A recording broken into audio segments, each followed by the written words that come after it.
Ваше любимое татарское блюдо? Все татарские блюда.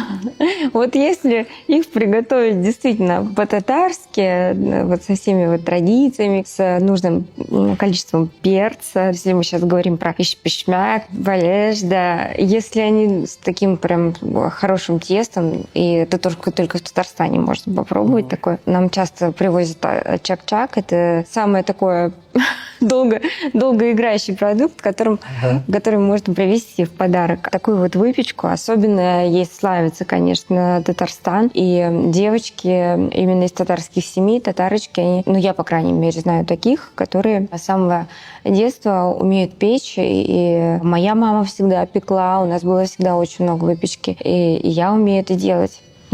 Ну, чаще всего костыбы — это самое такое простое. Да, ну и вкусное. И вкусное, да.